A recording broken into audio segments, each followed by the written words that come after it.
हरि ओम।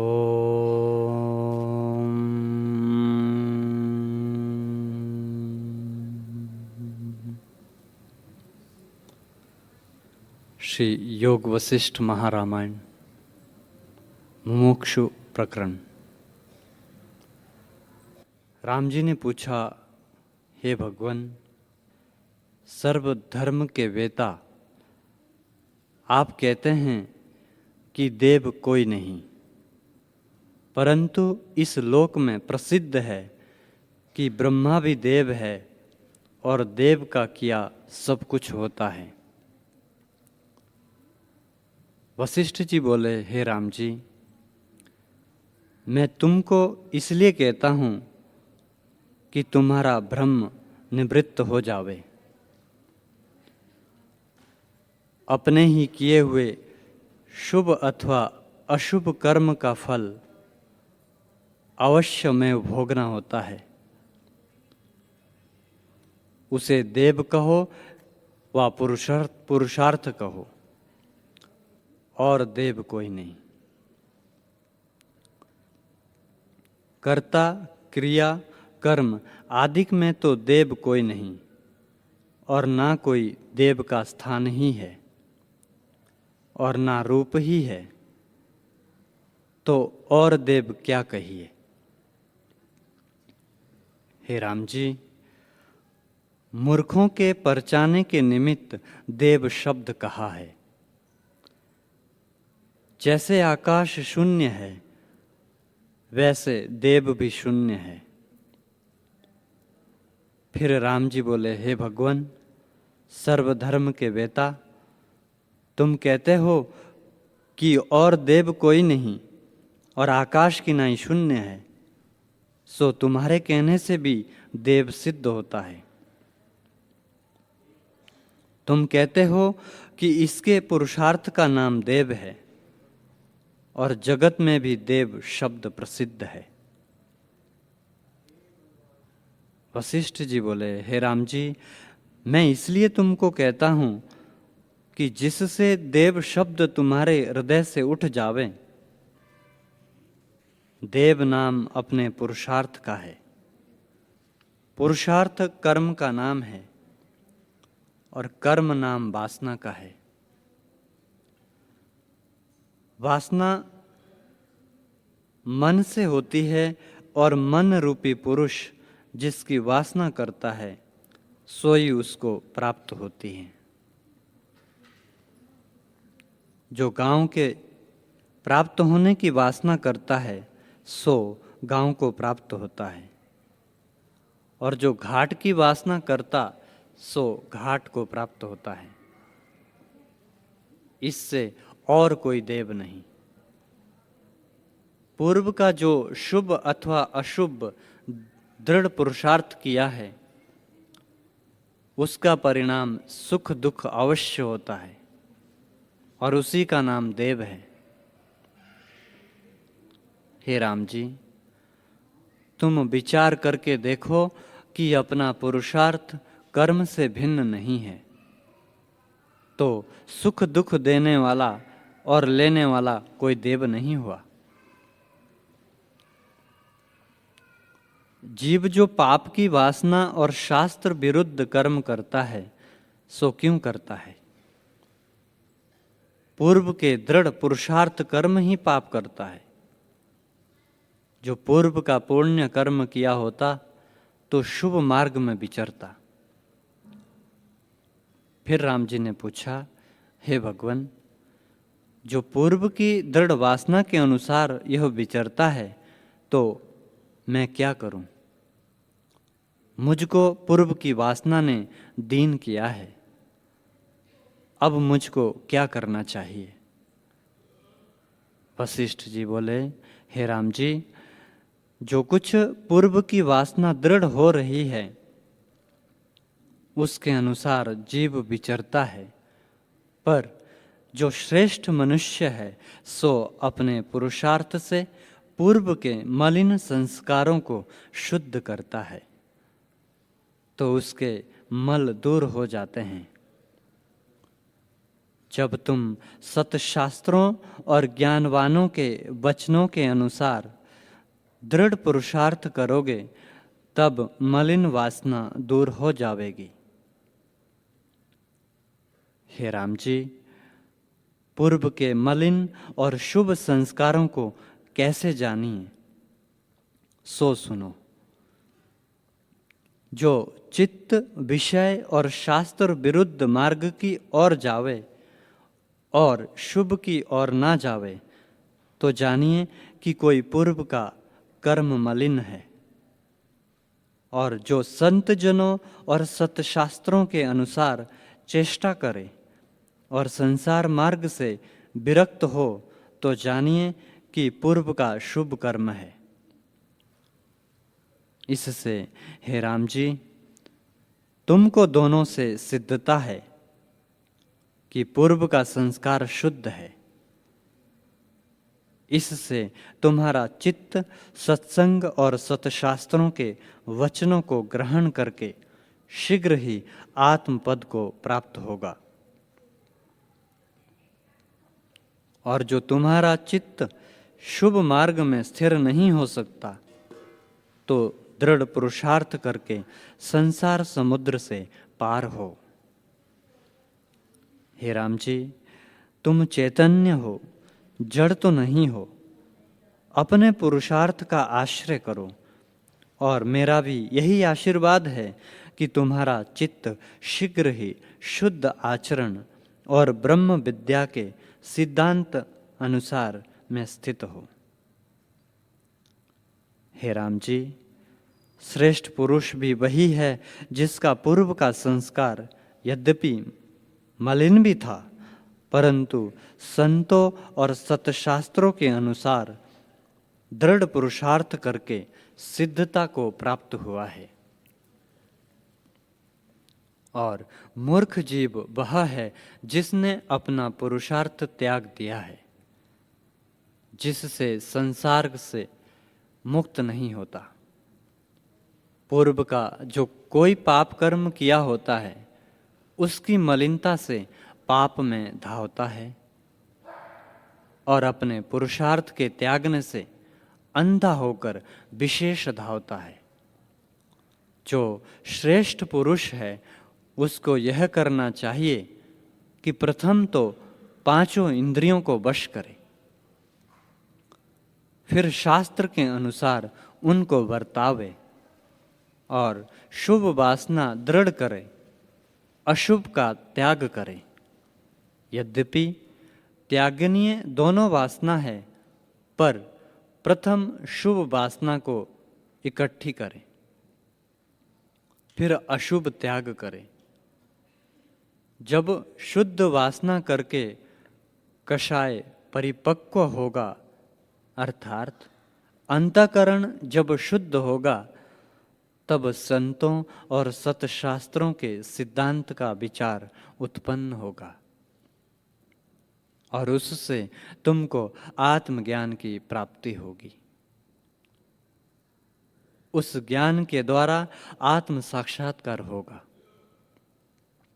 फिर क्रिया और ज्ञान का भी त्याग हो जाएगा और केवल शुद्ध अद्वैत रूप अपना आप शेष भासेगा। इससे हे राम जी, और सब कल्पना का त्याग कर संत जनों और सतशास्त्रों के अनुसार पुरुषार्थ करो। श्री वशिष्ठ जी बोले, हे राम जी, मेरे वचनों को ग्रहण करो। यह वचन बांधव के समान है और तुम्हारे परम मित्र होंगे और दुख से तुम्हारी रक्षा करेंगे। हे राम जी, यह जो मोक्ष उपाय तुमसे कहता हूँ, उसके अनुसार तुम पुरुषार्थ करो, तब तुम्हारा परम अर्थ सिद्ध होगा। यह चित्त जो संसार के भोग की ओर जाता है, उस भोग रूपी खाई में चित्त को गिरने मत दो। भोग के बिसर जाने के त्याग दो हैं। वह त्याग तुम्हारा परम मित्र होगा, और त्याग भी ऐसा करो कि फिर उसका ग्रहण ना हो। हे राम जी, यह मोक्ष उपाय संहिता है, इसे चित्त को एकाग्र करके सुनो। इससे परम आनंद की प्राप्ति होगी। प्रथम शम और दम को धारण करो। संपूर्ण संसार की वासना त्याग करके उदारता से तृप्त रहने का नाम शम है, और बाह्य इंद्रियों के बस करने को दम कहते हैं।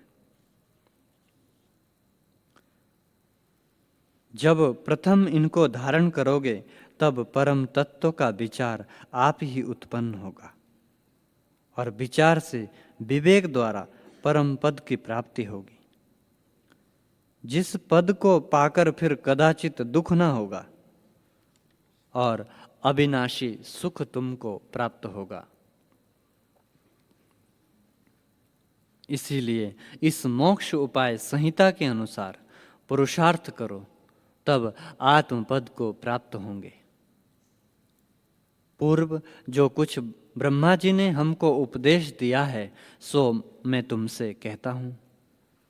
इतना सुनकर राम जी बोले, हे मुनीश्वर, आपको जो ब्रह्मा जी ने उपदेश किया था सो किस कारण किया था और कैसे आपने धारण किया था, सो कहो। वशिष्ठ जी बोले, हे राम जी, शुद्ध चिदाकाश एक है और अनंत अविनाशी परम आनंद रूप चिदानंद स्वरूप ब्रह्म है। उसमें संवेदन स्पंद रूप होता है, वही विष्णु होकर स्थित हुआ है। वे विष्णु जी स्पंद और निस्पंद में एक रस है। कदाचित अन्यथा भाव को नहीं प्राप्त होते।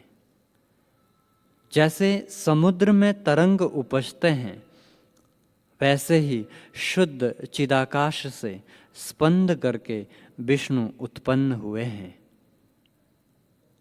उन विष्णु जी के स्वर्णवत नाभि कमल से ब्रह्मा जी प्रकट हुए।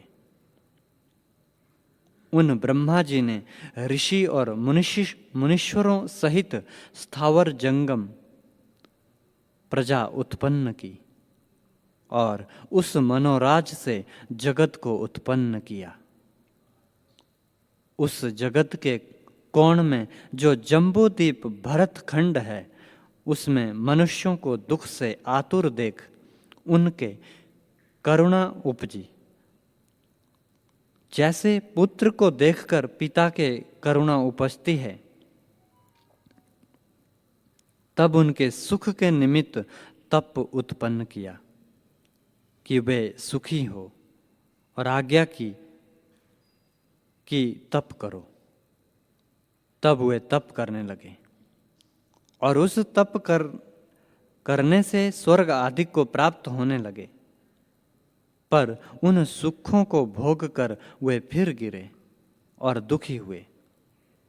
ब्रह्मा जी ने ऐसे देखकर सत्यवाक रूप धर्म को प्रतिपादन किया और उनके सुख के निमित्त आज्ञा की।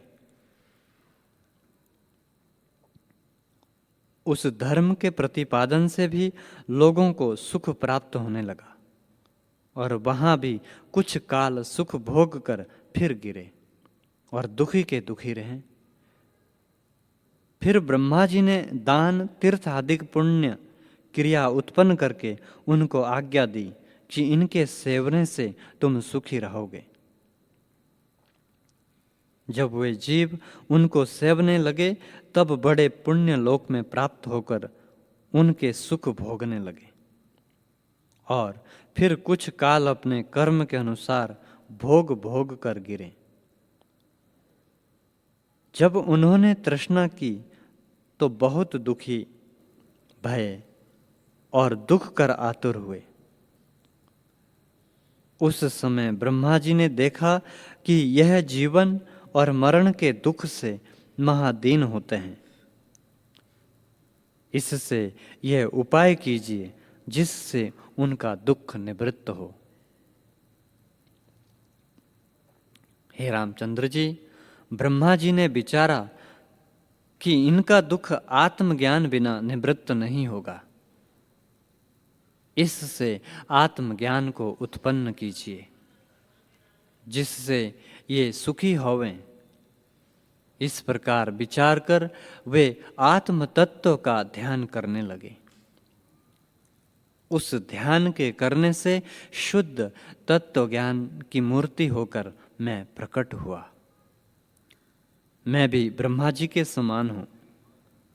जैसे उनके हाथ में कमंडलू है, वैसे मेरे हाथ में भी है। जैसे उनके कंठ में रुद्राक्ष की माला है, वैसे मेरे कंठ में भी है। और जैसे उनके ऊपर मृगछाला है, वैसे ही मेरे ऊपर भी है। मेरा शुद्ध ज्ञान स्वरूप है और मुझको जगत कुछ नहीं भासता, और भासता है तो स्वप्न की नाई भासता है।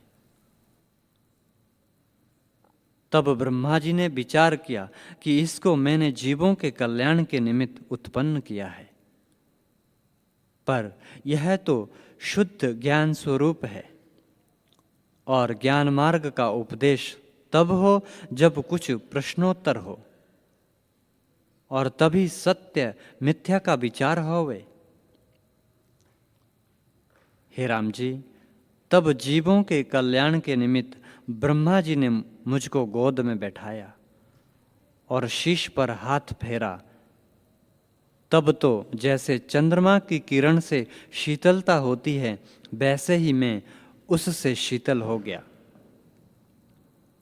फिर ब्रह्मा जी ने मुझको जैसे हंस को हंस कहे वैसा कहा, हे पुत्र, जीवों के कल्याण के निमित्त तुम एक मुहूर्त पर्यंत अज्ञान को अंगीकार करो। जो श्रेष्ठ पुरुष है सो औरों के निमित्त भी अंगीकार करते आए हैं। जैसे चंद्रमा बहुत निर्मल है परंतु श्यामता को अंगीकार किए हैं, वैसे ही तुम भी एक मुहूर्त अज्ञान को अंगीकार करो। हे राम जी, इस प्रकार मुझको कहकर ब्रह्मा जी ने शाप दिया कि तू अज्ञानी होगा।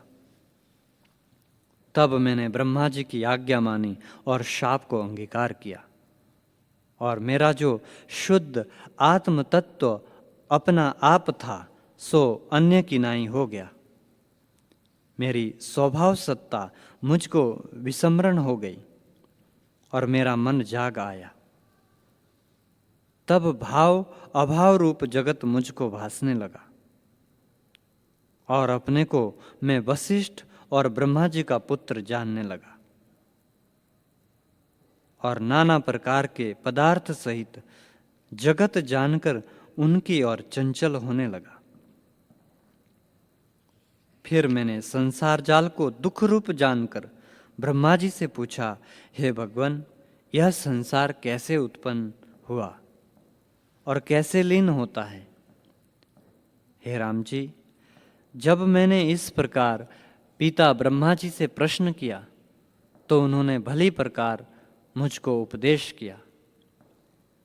उससे मेरा अज्ञान नष्ट हो गया। जैसे सूर्य के उदय होने से तम निवृत्त हो जाता है, और जैसे आदर्श को मार्जन करने से शुद्ध हो जाता है, वैसे ही मैं भी शुद्ध हुआ। हे राम जी, उस उपदेश से मैं ब्रह्मा जी से भी अधिक हो गया। उस समय मुझको परमेष्ठी ब्रह्मा जी ने आज्ञा की कि हे पुत्र, जम्बूद्वीप भरतखंड में तुमको अष्ट प्रजापति का अधिकार है। वहां जाकर जीवों को उपदेश करो। जिसको संसार के सुख की इच्छा हो उसको कर्म मार्ग का उपदेश करना, जिससे वे स्वर्ग आदि सुख भोगें, और जो संसार से विरक्त हो और आत्मपद की इच्छा रखता हो उसको ज्ञान उपदेश करना। हे राम जी, इस प्रकार मेरा उपदेश और उत्पत्ति हुई और इस प्रकार मेरा आना हुआ।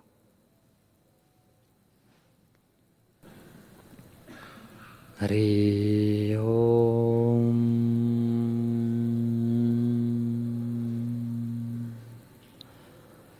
ओम सहनावतु सहना भुनक्तु सह वीर्यं करवावहै तेजस्विनामधीतमस्तु मा विद्विषावहै।